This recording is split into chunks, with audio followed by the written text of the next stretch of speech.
Welcome to this old new guitar. I call this one Washburn Week. Yes, Washburn Week. And I'll show you the three and quickly describe each one. Two are repair and one is just for history. But these are Washburn guitars. And one is an old, very old guitar, and the other two are new. And I wanted to say the reason why I'm doing a lot of this, and I don't have very many subscribers, and but I'm doing it because I love stringed instruments, and you're watching it because you love stringed instruments. But I'm doing it because at 70, I forget all the things that I do. Not everything, but I want to make a record of all the instruments that comes past my little bench and all the work that I do. And not all of them are as successful as I would hope. A lot of them are, and I am improving. So anyway, this is Washburn Week. Welcome. First guitar is quite extraordinary, and it belongs to a client. And let me show it to you, and then we'll go from there. It is a Washburn. I don't even know if I have the number. It is, let's see, the number is WB30FXK. So anyway, and it was made in China. But anyway, it is a nice 335 copy. And it's beautiful. It's very nice. The customer likes to use it to finger pick, and it's just a nice guitar. Now I would say one thing, that it is quite heavy, and I wouldn't choose it just because it's a lot of weight, or get a thicker strap. But anyway, so it's a 335 copy, and it's on the workbench because when she capos second, third fret, the instrument either goes flat or sharp. I think it goes sharp, and she was struggling with that when she was capoing up to a higher key. It would do, she couldn't get it in tune. So I looked at it, and the neck is beautiful. It is very nice, very flat, just a slight amount of relief. And but very old strings. I think the original strings, I think she is a 2009, I believe. Anyway, so I was struggling to figure out the problem, and I noticed I put the capo just a little closer to the fret. If the capo sits right at the fret, and then it seems to play better. That's one thing. The other thing is that there was some information on YouTube that my son told me about, that if you put your capo on and then push the strings back here, it may relieve it or readjust the string to its natural pitch, or make it playable or less sharp. Anyway, so the first thing I was going to do is, I just got strings. I'm going to put new strings on it, and we'll see if it solves the problem. I'm going to get a little heavier strings, pretty light strings on this guitar. I think they're 9s, and I think I was going to go 10s or 11s, and see if that helps. Because sometimes lighter strings, even though they make it easier to play, they come with their own set of problems. So anyway, this is the first Washburn, and I've had it for a while. I just got the strings, and more to come on that. But anyway, so that's this first Washburn.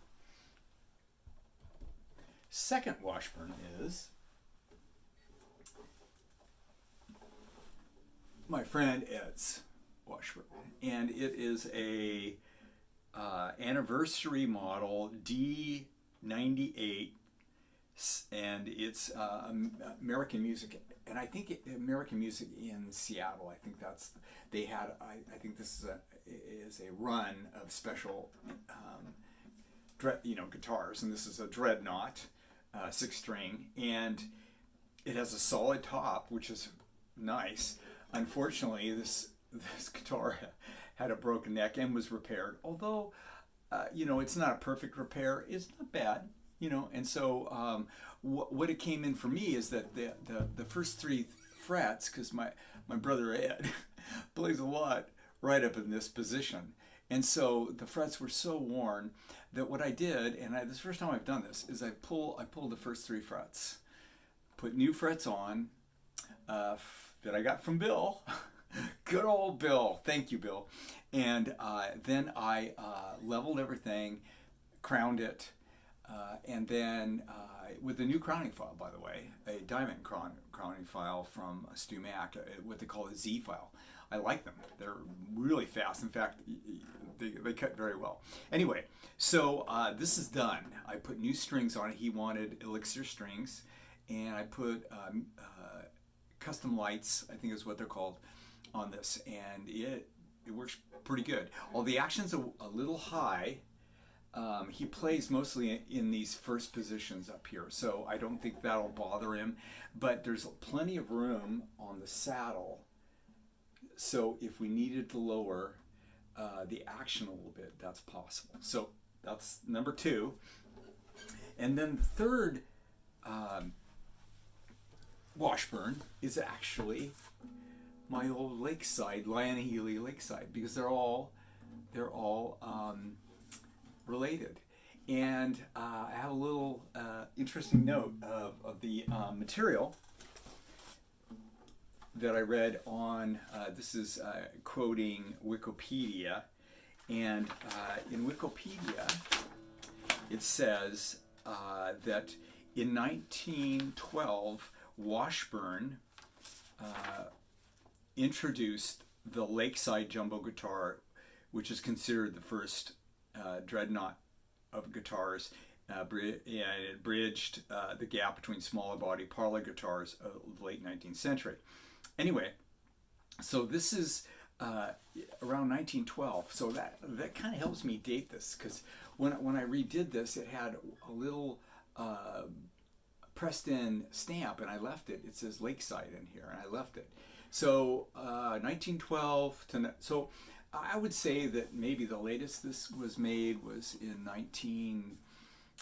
20. So it's 2021. So here's a 100-year-old guitar, and I love this little thing. Now, the cool thing about Lyon-Healy, Washburn, Regal, and they're all related, and they all came out of Chicago, is and you can refer to the Wikipedia if you want to read more, but apparently, and this was in an article on the Guild for American Luthiers, they talked about how there was probably 1 million instruments made by Lyon-Healy, and I've said that before, but a lot of them didn't survive, and because they were inexpensive and they just went their way. Well, this is one of them that survived.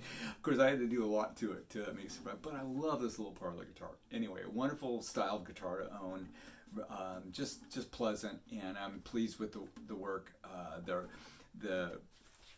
I X-braced it. It doesn't have ladder braces anymore, and it seems to play and work really well. Anyway, so that's Washburn Week on this old new guitar. Thanks for joining me, and more to come. Thank you.